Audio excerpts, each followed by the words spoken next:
This episode of FilmRiot is brought to you by Domain.com.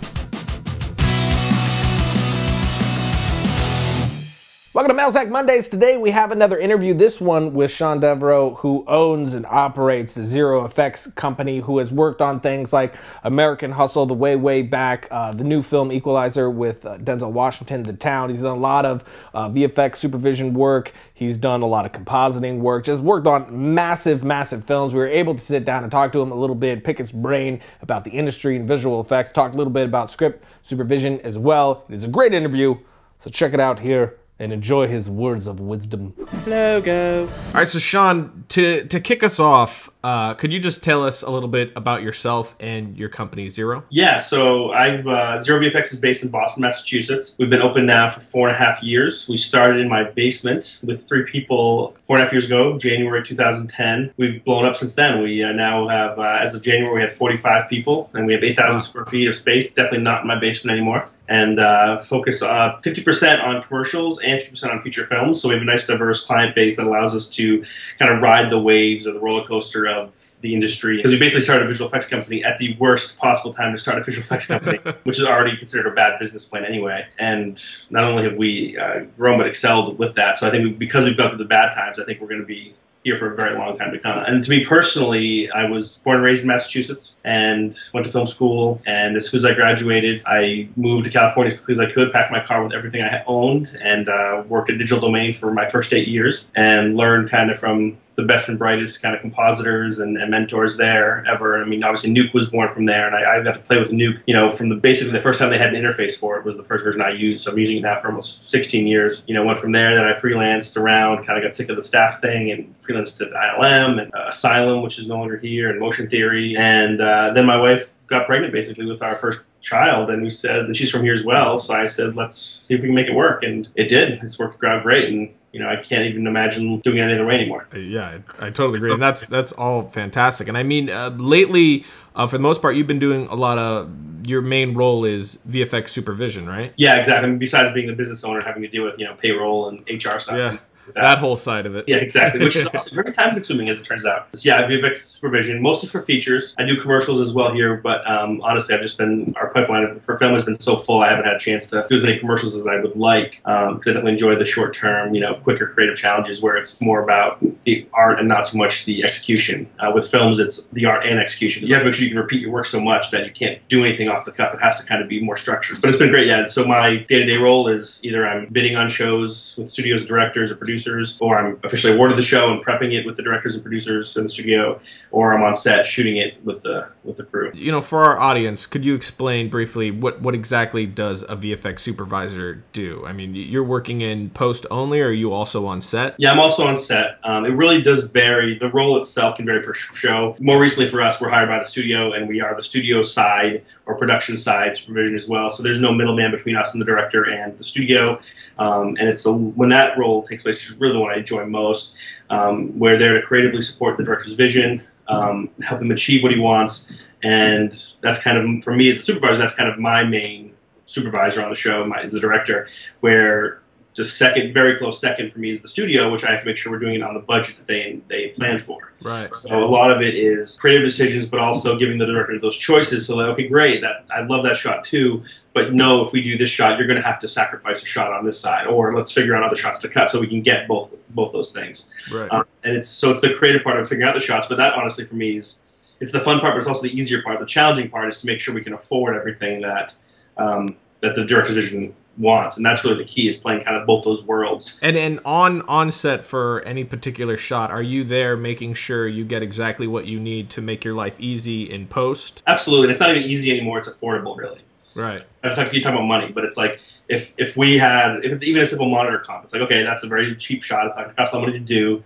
But if they have 25 characters walking over the screen that we're going to have to rotate every time, and they just leave the screen off, or they put green tape on it so there's no reflections on it so it doesn't look real, now we have to replace the reflections, and we have to put the content in, and we have to rotate 25 people walking across it. Although that's a very simple shot, for examples, it just got 4 times more expensive than we budgeted it for. Yeah. So definitely I'm on set more. The bigger stuff's actually easier to supervise because you know it's going to be expensive. Yeah, absolutely. Was there a recent shot that you did that you were either most proud of or was most challenging from, you know, working on it on set to through post? There's always little things. It's always the little ones that kill you too. But there was one shot that Mauro Fiore, who was the DP on Equalizer, he won the Academy Award for Avatar.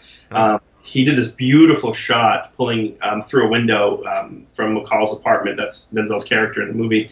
And it's this beautiful wide shot. All you see is first a blue screen, and you pull through the window. And as soon as I saw the shot, I was like, okay, that is a full CG world out the window. That's not a matte painting, which is what was expected. We're just going to do a matte painting out there. But when you do a full 3D move through a window and then around it, you're seeing the tenement buildings around it, you're seeing the river, you're seeing everything that has to move in 3 dimensions. So I knew right away that was going to be a CG shot.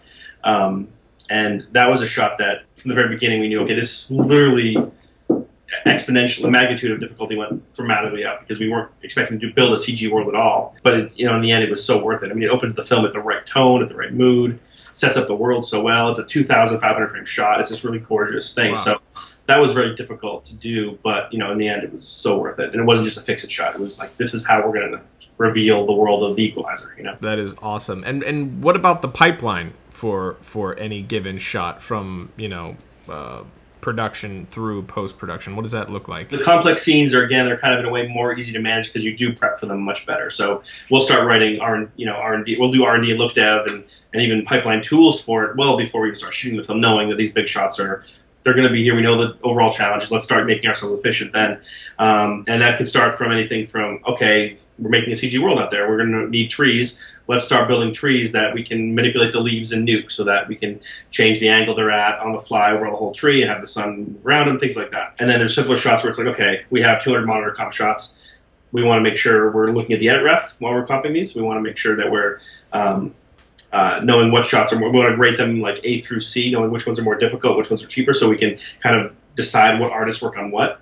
And even with the artist stuff too, it's like, okay, we have 200 simpler shots, 200 medium shots, and 200 really difficult shots over the course of the year while we work on a show, or 6 months. Let's figure out, okay, we know these artists are close, let's assign them these shots that are a little more challenging and hopefully they grow to a more complex shot throughout. So there's even this kind of human development part of it that's like, when you start a show, you kind of anticipate some people are going to improve. At the same time, you anticipate some people are not going to improve. But you can use that in your calculations to figure out, okay, how many people are going to work on a show, and how do we, you know, train them quickly, and what guys we give them earlier on in the show that will give them the skills they need to then do the more complex work, so that we can grow these people with our system, and not just for that one show, but for our company as well. So the pipelines are all like, we take all that into consideration, so that when we do wrap a show, we leave the show with more experienced artists that are more talented and that brought their artistic vision themselves to each shot as well, which is kind of a big deal. To close this out, do you have any advice for people starting up in the VFX industry, like what the best path to take was, or something that they should, you know, look at doing first? Yeah, I think that you know, we are a niche industry. There's niche roles inside a niche industry, so I think just doing general visual effects is kind of you have to kind of know what you want to do right out of the gate. I think you'll be much more successful if you really want to do character animation. Then you focus on that and you spend the 10,000 hours it takes to get a good character animation reel. And don't show me compositing and don't show me lighting. I don't care. If you want to be an animator, show me that. And if you are general and you still haven't decided yet, it's actually harder for me to hire you because I'm like, okay, well, you kind of know all this stuff. Yeah. Unless you've done it professionally for 5 years and you say you kind of know all this stuff. Okay, now I know that you're a generalist that I can actually hire as a generalist. Someone coming out of school, which is what in most cases are, they're generalists. And that is, it's just, you're going to get entry level. I can't even give you an artist position most likely because I don't know anything about you. Your demo reel was made not just by you, but other people usually as well. And I have no idea how long it took you. So even if there's an amazing short film on it, for example, if it took you 3 years and you had unlimited resources because of Rich Uncle or something, there's not enough information just by seeing your short film that tells me you can do this for me. So really, but if I see something that's so specific, like a modeler who's got 50 models and they're all production ready, or an animator who's got 1.5 minutes of just unbelievably strong animation, or a compositor who literally has just found footage to use, you know, you can tell just by the amount of footage he has on his reel that he got rights to, that the effort he spent just to do that shows how dedicated he is. That's the kind of stuff that, okay, you can come out of college and get a job as an artist. But most people these days, they come in with a reel that's so general or has minimal visual effects on it.